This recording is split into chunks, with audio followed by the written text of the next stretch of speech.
Hello friends, welcome back to my YouTube channel. ಇವತ್ತು ಕಡಲೆಬೇಳೆದು ಚಟ್ನಿ ಪುಡಿ ಮಾಡ್ತಿದ್ದೀನಿ, ತೋರಿಸ್ತೀನಿ ಬನ್ನಿ. ಒಂದು 1/4 kg ಕಡಲೆಬೇಳೆ ತೊಗೊಂಡಿದ್ದೀನಿ. ಒಂದು 50 ಗ್ರಾಮಷ್ಟು ಮೆಣಸಿನ್ಕಾಯಿ. ಇದು ಬ್ಯಾಡಿಗೆ ಥರನೇ, ಇದು ಕಲರು ಬರುತ್ತೆ, ಸ್ವಲ್ಪ ಖಾರನೂ ಇರುತ್ತೆ. ಇಲ್ಲಾಂದರೆ ಫುಲ್ ಬ್ಯಾಡಿಗೆನೇ ಉಪಯೋಗಿಸ್ಕೋಬೋದು. ನೆಕ್ಸ್ಟು ಕರ್ಬೇವಿನ ಸೊಪ್ಪು, ಒಂದಿಷ್ಟು ಹುಣಸೆಹಣ್ಣು ತೊಗೊಂಡಿದ್ದೀನಿ, ಒಂದು ನಿಂಬೆಹಣ್ಣು ಗಾತ್ರದಷ್ಟು ಬೆಲ್ಲ, ಒಂದು ಗೆಡ್ಡೆ ಬೆಳ್ಳುಳ್ಳಿ, ಕೊಬ್ಬರಿ ಅರ್ಧ ಹೋಳು ತೊಗೊಂಡಿದ್ದೀನಿ. ಅದನ್ನು ಹಚ್ಕೊಂಡು ಹುರಿಬೇಕು. ಇಷ್ಟು ಸಾಮಗ್ರಿಗಳು. ಫಸ್ಟು ನಿಧಾನಕ್ಕೆ ಒಂದೊಂದೇ ಹುರ್ಕೊಂಡು ಬರಬೇಕು. ಪುಡಿಗೆ ಮೆಣಸಿನ್ಕಾಯಿ ಮತ್ತು ಕರ್ಬೇವಿನ ಸೊಪ್ಪು ಎರಡೂ ಹುರ್ಕೋತಿದ್ದೀನಿ. ಸಣ್ಣ ಉರಿಲೇ ಕಮ್ಮಿ ಉರಿಲೇ ಹುರ್ಕೋಬೇಕು, ಹದವಾಗಿ, ಆವಾಗಲೇ ರುಚಿಯಾಗಿ ಬರುತ್ತೆ. ಕಡಲೆಬೇಳೆ ಇದನ್ನು ಸಹ ಮಂದವಾಗಿ ಈಗ ಘಮ ಅನ್ನೋ ಬರೋವರೆಗೂ ಹುರ್ಕೊಂಡಿದ್ದೀನಿ. ಈಗ ಮೆಣಸಿನ್ಕಾಯಿ ಒಂದು ಸ್ವಲ್ಪ ಆಯಿಲ್ ಹಾಕ್ತಿದ್ದೀನಿ. ಕಮ್ಮಿ ಉರಿಲಿ ಕ್ಲೀನಾಗಿ ಹುರಿಬೇಕು ಎಲ್ಲ, ಆವಾಗಲೇ ತುಂಬ ರುಚಿಯಾಗಿ ಬರೋದು ಚಟ್ನಿ ಪುಡಿ. ನೆಕ್ಸ್ಟ್ ಇವಾಗ ಬೆಳ್ಳುಳ್ಳಿ, ಹುಣಸೆಹಣ್ಣು ಇದು ಸಹ ಚೆನ್ನಾಗಿ ಹುರಿಬೇಕು. ದಪ್ಪ ತಳ ಇರೋ ಪಾತ್ರೆ ತೊಗೊಂಡು ಮಾಡಬೇಕು ಇದೆಲ್ಲ. ಆ್ಯಕ್ಚುಲಿ ಆವಾಗ ಚೆನ್ನಾಗಿ ಬರುತ್ತೆ ನೋಡಿ. ಇದೆಲ್ಲ ಆಗಿದೆ. ಮೆಣಸಿನ್ಕಾಯಿ, ಕರ್ಬೇವಿನ ಸೊಪ್ಪು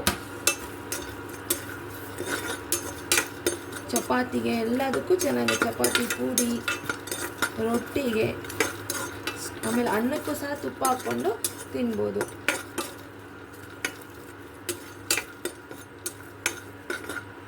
ಒತ್ತಿಸ್ಬಾರ್ದು, ಯಾವುದೇ ಕಾರಣಕ್ಕೂ ಒತ್ತಿಸಿದ್ರೆ ಅದು ರುಚಿ ಹೋಗುತ್ತೆ. ನೆಕ್ಸ್ಟ್ ಇವಾಗ ಕೊಬ್ಬರಿ ಹುರಿತಿದ್ದೀನಿ. ನಾನು ಈ ಥರ ಸಣ್ಣದಾಗಿ ಹಚ್ಕೊಂಡಿದ್ದೀನಿ.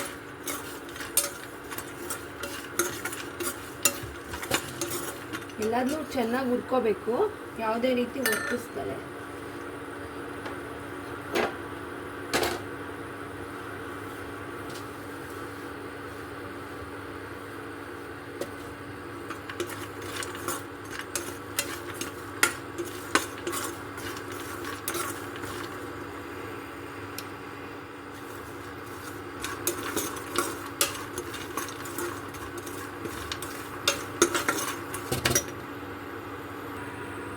ಇದಾಗಿದೆ.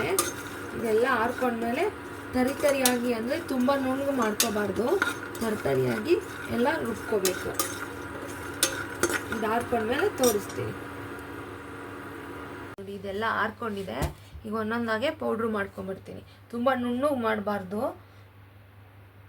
ಇದಕ್ಕೆ ಉಪ್ಪು ಸೇರಿಸ್ಕೋಬೇಕು ನೋಡಿ. ಇದಾಗಿದೆ. ತುಂಬ ನುಣ್ಣಗೆ ಪುಡಿ ಮಾಡಬಾರ್ದು, ಸ್ವಲ್ಪ ಕೈಗಿಂಗೆ ಈ ಥರ ತರ್ತರಿ ಸಿಗಬೇಕು, ಆವಾಗಲೇ ರುಚಿ ಚೆನ್ನಾಗಿರೋದು. ನಾನು ಒಂದೊಂದೇ ಮಿಕ್ಸಿ ಮಾಡ್ತೀನಿ.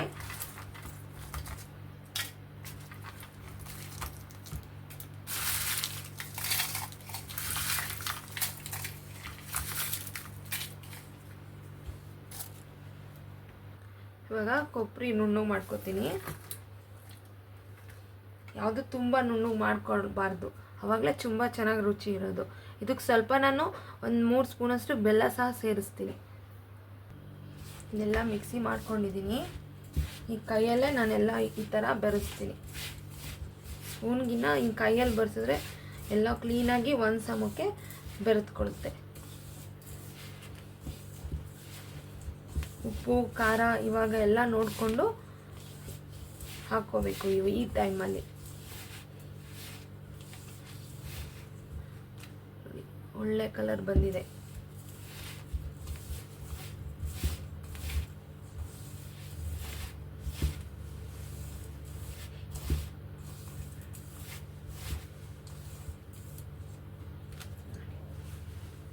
ರುಚಿಯಾದ ಇದನ್ನ ಬೇಕಾದರೆ ಫ್ರಿಜ್ಜಲ್ಲಿ ವರ್ಷಗಟ್ಲೆ ಇಟ್ಕೊಂಡು ಸ್ಟೋರ್ ಮಾಡ್ಕೊಂಡು ತಿನ್ಬೋದು. ಇದು ಆರಿದ್ಮೇಲೆ ಏರ್ ಟೈಟ್ ಬಾಕ್ಸ್ಗೆ ಹಾಕಿ ಎತ್ತಿಡಬೇಕು. ನೆಕ್ಸ್ಟ್ ವಿಡಿಯೋದಲ್ಲಿ ಸಿಗ್ತೀನಿ ಮತ್ತೆ. Thank you for watching my channel. ಎಲ್ಲ ರೆಡಿ ಆಯಿತು, ಆರ್ಕೊಂಡಿದೆ. ಈಗ ಇದು ಏರ್ ಟೈಟ್ ಕಂಟೈನರ್ಗೆ ಹಾಕಿ ಫ್ರಿಜ್ಜಲ್ಲಾದರೂ ಇಟ್ಕೋಬೋದು. ಫ್ರಿಜ್ಜಲ್ಲಿ ಇಟ್ಕೊಂಡ್ರೆ ವರ್ಷಗಟ್ಲೆ ವರ್ಷಗಟ್ಲೆ ಹತ್ತತ್ರ ಇರುತ್ತೆ.